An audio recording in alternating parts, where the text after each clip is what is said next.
right, thank you for staying with the Monday Report. Let's start that conversation right now. Trevor Mbija at Citizen TV Kenya. Use the hashtag Monday Report. Joining us now from Nyeri's Archbishop Anthony Muheria is also from the Archdiocese of Nyeri. Thank you so much for making time for us, Archbishop. So you've mentioned that you pray that our hearts should change based on this verbal spat that has started. But have you tried to reconcile the top leadership? And what did they say? How far is that? I think first, if you allow me, Trevor, just to put a little bit of context, because we are just off from burying President Mwai Kibaki, and some of the comments I made were around the leadership and the new birth that we would expect in the style of leadership, that we should look towards more accommodation, more openness, as a memorial and great respect to our late president. And while what we are witnessing, or what we saw as now portrayed in the media, is something that all of us have been open to try and bridge and reconcile, and we are still open to it. But I think it goes beyond just what now is being discussed. It's about polarization in many ways, of disagreements, of different positions that people take, and letting those ripples perhaps go too much into a great, almost creating a rift towards enmity, or towards a fertile ground for hatred or violence. So certainly we are not comfortable and pleased, especially soon after burying President. But we think that there's always the hope of that we can find a worthy solution. We can disagree, but I think even when we disagree, it was said we should disagree agreeably. And that the church has always been there trying to help. Yes, there's been many efforts done, obviously not in the public eye, and I do believe we'll still continue making the necessary efforts for the good of our nation. There's a perception that not much has happened. In fact, the mediation talks never really took off, because you talked about it, but we're still seeing the tempers flaring.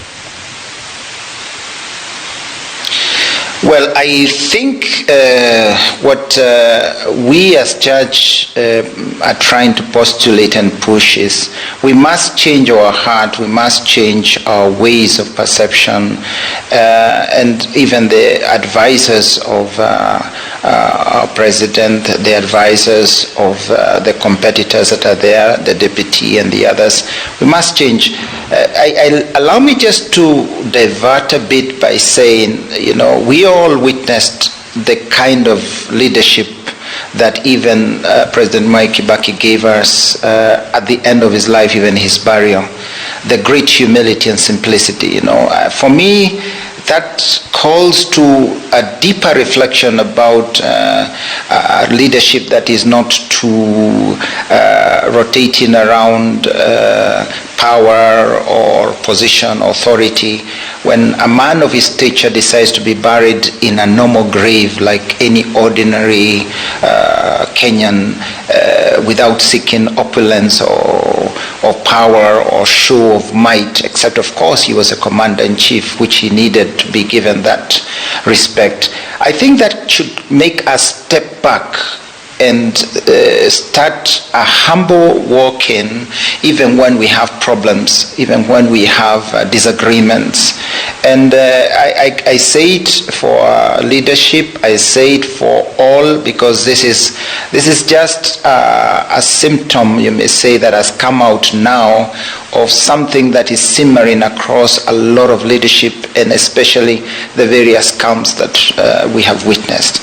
So my prayer, and we as church have got a major role, but we have only the role that our dear leaders and our Christians offer us and allow us to advise them. We don't want to advise about their political position. We don't want to advise about their choices, political choices, but we do want to advise about the style, decorum, respect, and even in our language to tone down, because that then is amplified amongst the Kenyans, and that is not that's not good for our nation. So you may not see the effects, but again, we as religious leaders do not go advertising what we say or what we do. We do not call the media to any meeting. So allow us also, whenever there is a possibility, to do our job and let the fruits be seen.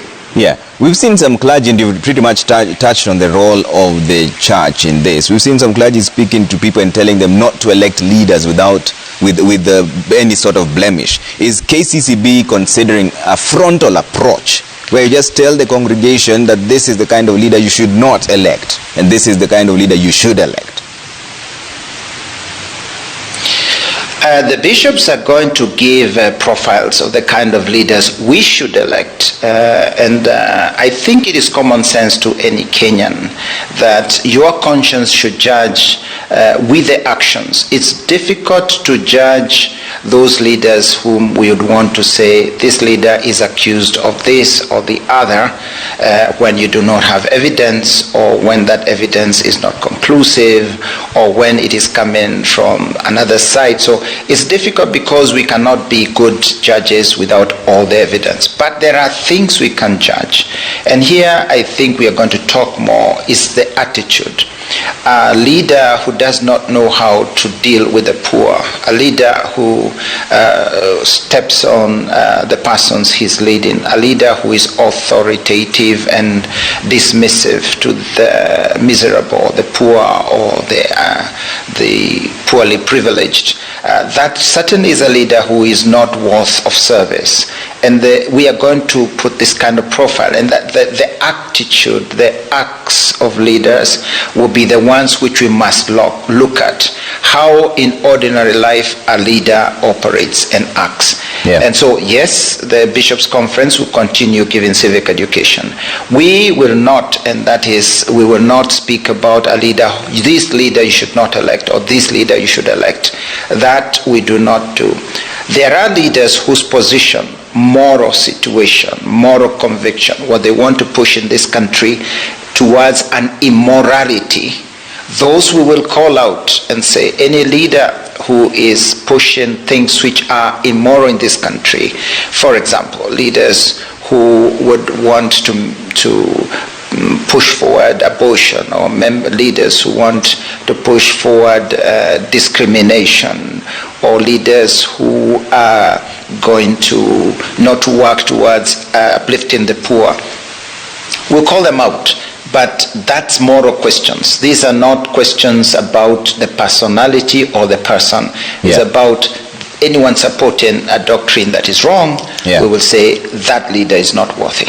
Is this environment conducive for a fair and free elections, Archbishop? Because it's only 99 days to the polls. You've had allegations of deep state. Is this a conducive environment for a free and fair election?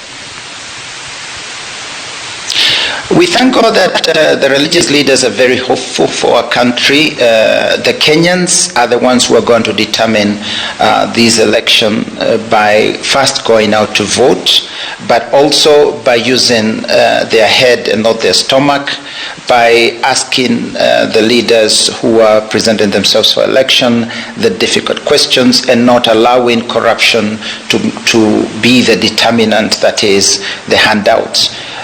In my opinion, this is still very good time for fair, free elections.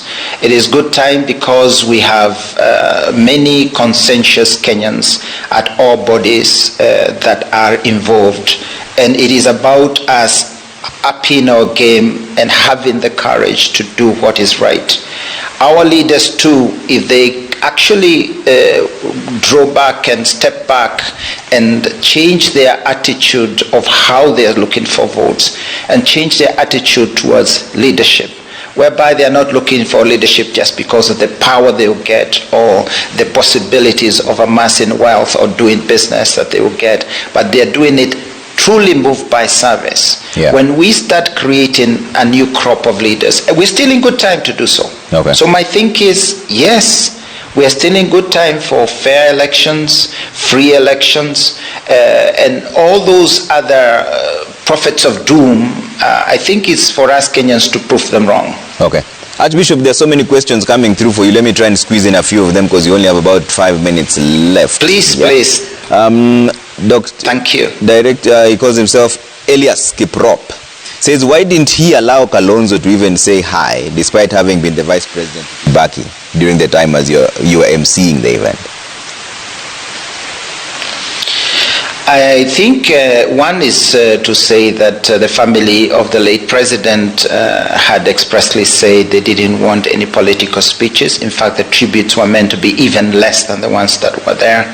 So we wanted to respect that. We gave, I think, a very worthy send-off to our President Mwai Kibaki as a country. Let us not say just the people who were involved directly. I think we gave him a very worthy send-off, like he would wish as a tremendously good reader. And so there may be things that we could have done better. Yes, I accept. Yeah. There are things we could have accommodated more, but within the realm of the wish of the family and the wish of the religious right to go as was, we had to forego certain things that surely maybe some people would feel were amiss, but let us be honest, we tried our best in the circumstances to honor our president. There are many people who are commenting how you handled the young man in Nyayo National Stadium when he tried to break protocol. What was running through your mind when there was a breach of security, and what prompted you to handle him with that sort of care when the security apparatus had already pounced on him? One of the things is to say I thank God, because God gives you the grace and inspiration of the moment. I didn't do that because of any plan. It was just the instinctive reaction.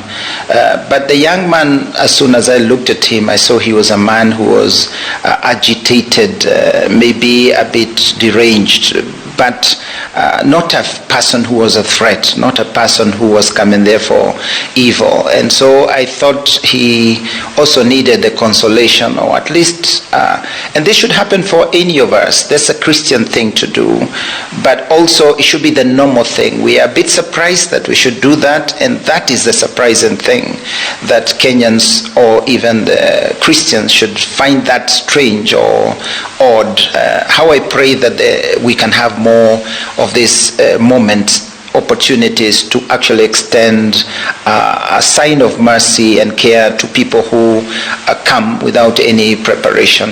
But I do pray that this young man, to someone who attend to him and address, I think, deeper issues that are there. Yeah. During COVID, we were able to manage very many people with mental issues and difficulties, and at times it's sad that we often just pass them by and don't do anything and don't show them even the little care. So I think it was just God's help, and I thank God that we were able to take care of him. All right, Archbishop, as we wind up on this, what is your message to the leaders who are watching you this evening and to Kenyans who are going to go to the polls in 99 days? I think I would like once more to call to all leaders that it's a time for a new style of leadership, of attitude, of really accommodation, of listening to one another, and not of confrontation. It's not the mud that we apply to another that will make us more popular. Let's clean our faces and show our faces as they are to the people. Be authentic. And if you lose, that's fine. You have another chance. It's not a do or die. So leaders, let us go into this competition with a feeling of competition, not a feeling of confrontation. It is not that you must necessarily put down your competitor. No, you just need to sell yourself to the people. Secondly, our nation is bigger than any one of you and any one of us. Let us not put me at the center. Let's put the Kenyan at the center of the discussion. Let us think about the real issues affecting Kenyans. Let us not speak about the issues that I will gain in the coming elections. So the Kenyans, it's a wake-up call of our conscience that we have an opportunity, but the opportunity must be that we must address directly the issue that my vote will not be compromised. I'll vote for what I think, the person I think will be a good leader. At times it will not be the best leader, but you try to do the best of the choices you have. And we Kenyans must also think about nurturing our leadership capacities of service capacity. I pray that even though we may not have perfect leaders, we will be moving towards better leaders. And in a new crop, we have leaders of the style of Mwai Kibaki, leaders who are selfless, leaders who are humble. Right. Humility, respect, honesty. And as we said, let's really sanitize our mouths so that the toxicity can reduce in our insults. I'm sure God has great expectations for our nation. I pray, and we are very hopeful. All right. Archbishop, would you consider running for president? Certainly not. I am running for bishop, and we are serving the people of God in much bigger ways than any of those political. If it wasn't for the service to church, even the leaders will have nowhere to stand. All right. Thank you so much for making time for us, Archbishop Anthony Muheria from the Archdiocese of Nyeri. Asante sana for speaking. God bless you, Trevor. Thank you. Let's take a quick break here on the Monday Report. When we come back, we still have a lot more lined up for you. Don't go too far.